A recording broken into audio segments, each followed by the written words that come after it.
Alors, le banc d'essai, il a été conçu avec l'aide de tous les musiciens professionnels.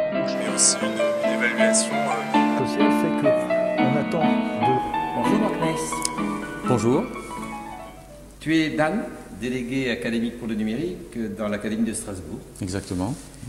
Tout d'abord, peut-être pourrais-tu nous dire qu'est-ce que c'est qu'un Dan? Alors le DAN représente deux choses à mon sens. D'abord une continuité dans une activité qui existait auparavant, qui était celle de la mission du conseiller TIS auprès du recteur.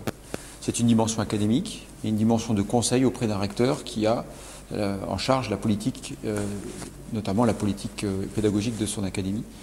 Et le DAN, ensuite, lorsqu'il a été nommé il y a bientôt donc 2 ans, reprend cette dimension académique, mais lui ajoute une dimension supplémentaire qui est celle de la stratégie numérique qui a été initiée par le ministre Payon donc en 2013.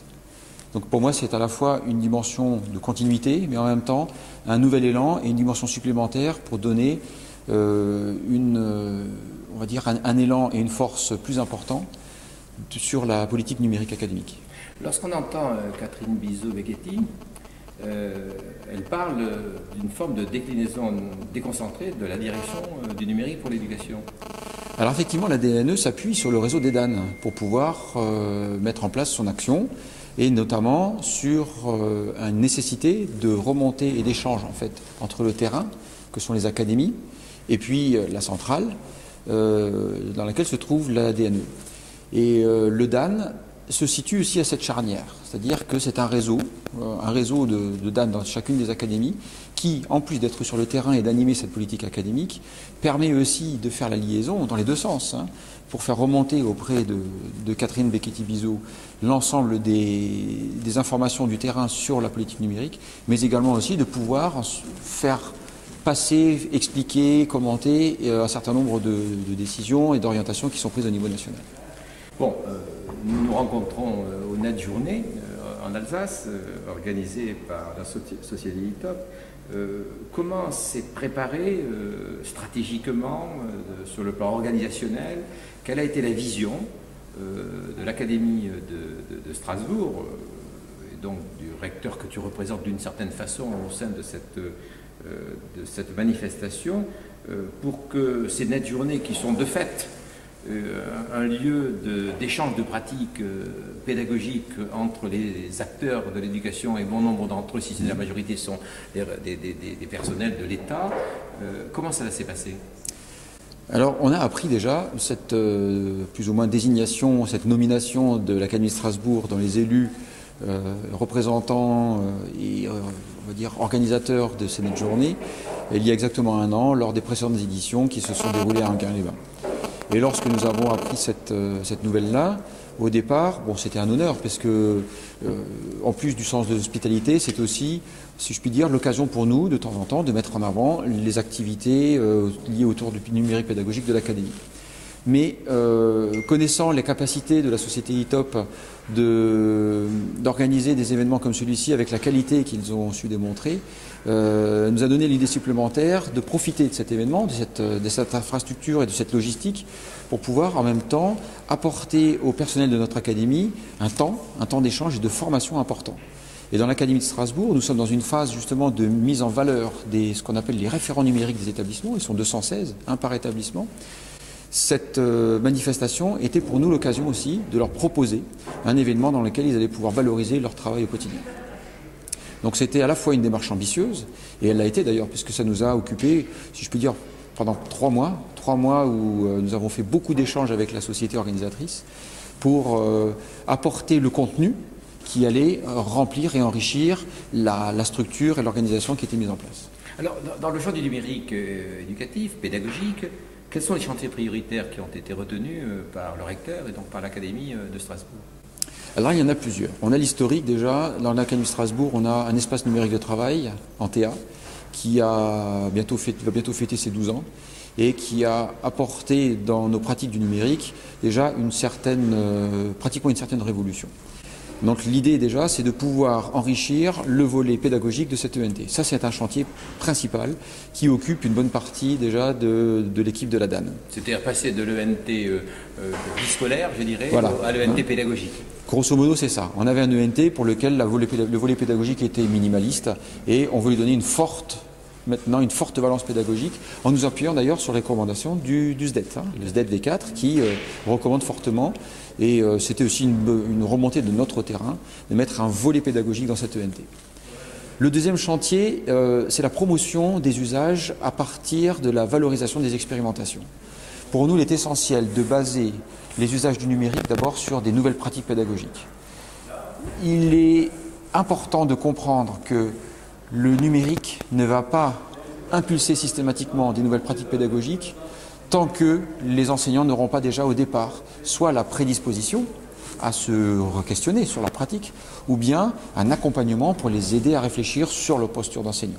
Le numérique questionne la posture de l'enseignant, mais l'accompagnement de ces équipes-là est quelque chose de très important et ça fait partie de nos priorités. Donc les accompagner et valoriser ce qui se fait sur le terrain en matière d'innovation. Les chercheurs parlent de nouvelle professionnalité des enseignants. On pourrait le dire. Une nouvelle professionnalité dans le sens où l'enseignant maintenant, comme on l'a intitulé sur cet événement, est en train de passer de plus en plus du face-à-face pédagogique au côte-à-côte. Le face-à-face, le frontal, est de plus en plus éclipsé par une situation dans laquelle les élèves qui sont immergés dans un flux d'informations, et le numérique en est en grande partie responsable, doivent apprendre à se positionner dans cette information et l'enseignant les accompagner pour transformer cette information en connaissance et en savoir. Donc ça, c'est le deuxième priorité. C'est la deuxième priorité. Ensuite, nous arrivons aussi, ça c'est un petit peu aussi ce qui se passe dans toutes les académies, à nous poser la question de l'accueil des nouvelles technologies, avec dans ces nouvelles technologies les équipements individuels mobiles. Grosso modo, on va parler plus souvent des tablettes et des smartphones. C'est une question qui se pose de manière très importante dans le sens où le contexte national nous y invite, puisque on parle maintenant de la phase de préfiguration du plan numérique, mais également l'arrivée des équipements mobiles individuels des élèves. Les élèves posent des questions à leurs enseignants, est-ce qu'ils ont le droit d'utiliser leur smartphone, est-ce qu'ils peuvent apporter leur tablette ou leur ordinateur en classe, ça commence à se présenter et l'enseignant est obligé de se positionner. Et je pense que nous, en tant qu'institution, nous avons à anticiper, à préparer nos établissements, préparer nos équipes, notamment les équipes de direction, à cette arrivée technologique. Et donc ça fait partie aussi d'un chantier que nous menons avec nos partenaires.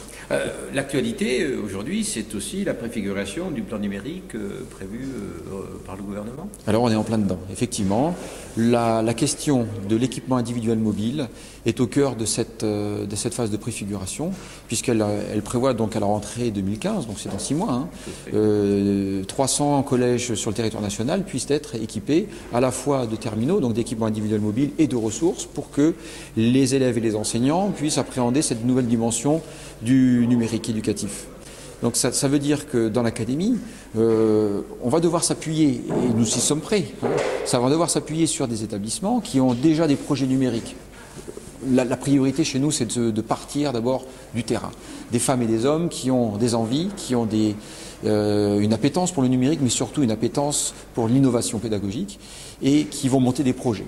À côté d'eux, il y a des équipes de direction qui ont bien senti que ce terrain était favorable, et lorsque la sauce prend, eh bien, on peut, à ce moment-là, se poser la question de l'équipement. C'est dans ce sens-là que je souhaite aller dans l'Académie de Strasbourg, et les collectivités nous rejoignent aussi sur ça. On n'a pas, pour l'instant, mis en place de campagne d'équipement massif. On a plutôt privilégié des remontées de projets, et une fois que ces projets sont validés par la DAN, les collectivités acceptent à ce moment-là de financer et d'accompagner les établissements. En d'autres termes, la dimension pédagogique de terrain du projet numérique est essentielle. Je pense que oui. Et lorsque nous allons rentrer dans la phase de préfiguration, ça va nous permettre de nous appuyer sur des établissements qui ont déjà fait ce travail de recherche et de mise en projet numérique. Ce qui veut dire qu'on va démarrer, dans une phase de préfiguration, il faut pouvoir s'appuyer sur des éléments qui ont déjà anticipé, je pense. Parce qu'en un an, il est difficile d'appréhender toutes les dimensions d'un équipement, de l'arrivée des équipements individuels mobiles dans les établissements. Il y a la partie technique, la partie économique, la partie organisationnelle et puis surtout la partie pédagogique pour laquelle un accompagnement important est nécessaire. Donc le fait de s'appuyer sur des établissements qui ont déjà réfléchi et pour lesquels les personnes ont déjà un certain nombre de compétences, c'est pour nous quand même une plus-value. Alors parlons des personnels d'encadrement et plus particulièrement des personnels de direction dont je pense que leur positionnement, leur formation est tout à fait essentielle pour qu'un projet numérique puisse s'appuyer effectivement sur les acteurs de terrain que sont les enseignants. Est-ce que vous avez des démarches particulières en direction de ces personnels d'encadrement? Alors on a pointé effectivement ce point extrêmement sensible. Il est évident pour nous que les équipes de direction, les équipes d'encadrement, donc personnel de direction et personnel du corps d'inspection, sont des éléments charnières dans ce dispositif. Donc il est prévu déjà depuis 2 ans d'augmenter, nous avons augmenté, multiplié par 3, les temps de formation pour les personnels de direction qui sont issus du concours, pour pouvoir compléter la formation qu'ils ont dans leur cursus classique par une approche plus proche de ce qui se passe dans l'Académie de Strasbourg et pour les accompagner à la fois sur les usages de l'ENT, les usages qui sont propres à nos établissements et surtout pour prendre la dimension du pilotage du numérique et du pilotage par le numérique. Donc une forte mobilisation autour de la formation, mais également une sensibilisation aussi sur les usages qui se font sur le terrain. Et nous organisons dans l'Académie un certain nombre d'événements auxquels ils sont invités pour pouvoir échanger avec eux et les mettre en situation d'échange avec les équipes du terrain. Et notamment, donc, dans le cadre des Net Journées, ce matin, nous avons organisé un petit déjeuner numérique auquel étaient conviés justement les chefs d'établissement et les corps d'inspection pour pouvoir réfléchir sur la façon dont on devait mettre en place le numérique et le pilotage du numérique dans les établissements. Alors moi j'ai été frappé par deux particularités dans ces Net Journées. La première, c'est la très grande présence justement de personnel de direction, de personnel d'encadrement. Et la deuxième, c'est le fait que toi-même, ton équipe, vous avez une démarche en direction des enseignants qui, alors je ne sais pas, je vais le dire entre guillemets, je ne sais pas si c'est une bonne expression, ne s'apparente pas à l'image que d'aucuns pourraient se donner de la relation entre les corps d'inspection, parce que je crois que tu es un inspecteur d'académie IPR, IA de sciences physiques, physique-chimie, tout à fait. Chimie, ce que l'on pense être traditionnel et qu'on regrette d'ailleurs de cette vision des personnels de direction ou des personnels d'inspection distants des personnels enseignants. Je t'ai vu chanter avec les collègues enseignants, je t'ai pas vu danser, mais c'était pas loin. Cette forme de relation avec entre tous les acteurs, qu'ils soient personnel d'encadrement, personnel enseignant, sans aller vers une forme de paternalisme, est-ce que c'est quand même pas une forme de fonctionnement horizontal qui permet justement une meilleure efficience du système? Alors il y a, je pense, 2 choses dans ta question. Déjà, la distinction entre les moments, on va dire, un peu festifs de l'événement de notre journée, dans lequel on était sensible aussi à cet aspect-là, dans lequel on invite aussi nos partenaires, et dans ces partenaires-là, il y a effectivement les corps d'inspection et les personnels de direction. Le fait de pouvoir partager des moments comme ça, ce sont des relations humaines, et je crois beaucoup en l'humain. Et également sur la mise en place d'une politique académique. Je suis aussi, en même temps, particulièrement chanceux de pouvoir travailler avec une équipe qui s'appuie aussi sur les mêmes qualités humaines que moi. Ce sont des personnes qui ont à la fois la capacité de faire un travail extrêmement sérieux et de très grande qualité, sans pour autant se prendre au sérieux toute la journée. Et c'est cette qualité aussi, je pense que c'est pas évident de monter et de vivre comme ça des rencontres de ce type-là. Et j'ai la chance de pouvoir le faire au quotidien avec mon équipe. Donc en ce sens-là, j'aimerais pouvoir les remercier. Mais après, ça se sent aussi au niveau des collaborateurs dans l'académie. Les corps d'inspection dont je suis issu, les chefs d'établissement sentent aussi que l'aspect humain est important pour nous. On ne compte pas dans notre travail, on est extrêmement disponible dès lors qu'on respecte le travail des uns et des autres. Et notre disponibilité, elle est au départ au service du fonctionnement des établissements. Les chefs d'établissement l'ont compris, les corps d'inspection aussi. Ils ont vu qu'il y avait quelque chose à prendre dans le numérique et dans l'action de la DAN de Strasbourg.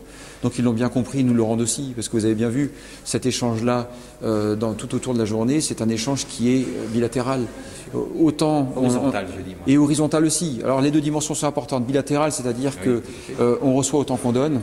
Et horizontal, dans le sens où on n'est pas en place de relation ni hiérarchie, ni fonctionnelle. On est d'abord tous, si je puis dire, dans le même projet qui est celui de développer le numérique pour nos élèves et nos enseignants.